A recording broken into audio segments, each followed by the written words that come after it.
दुर्ग नगर निगम डहारले आज सिकोला बस्ती में लंबा समय से बनाए गए अवैध कब्जा ला तोड़े की कार्रवाई करेगी। ये विषय में स्थानीय नागरिक मन लगातार शिकायत करत रही है कि गली में एक निजी व्यक्ति द्वारा दीवार खड़े करके आए जाए के रास्ता ला रोके के प्रयास करे जाते। ये मामला जब निगम आयुक्त के पास पहुंचे तो आयुक्त तत्काल निगम के कनिष्ठ अधिकारी मतलब निर्देश दिन कि अवैध कब्जा तोड़े की कार्रवाई जल्द से जल्द पूरा करे जाए। आयुक्त के निर्देश के पालन करत आज सिकोला बस्ती में दीवार ला तोड़ के अवैध कब्जा ला हटाए की प्रक्रिया पूरा करेगी। एक विषय में नगर निगम के अधिकारी गिरीश दीवान जानकारी दी।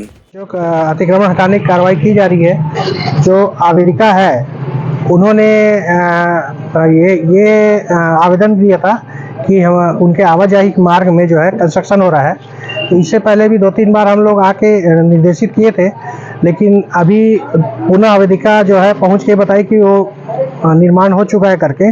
तो हम उनके आने के मार्ग में जो बाधा है उसको हटाकर ये अतिक्रमण तोड़ रहे हैं। Bureau report Uttarakhand news.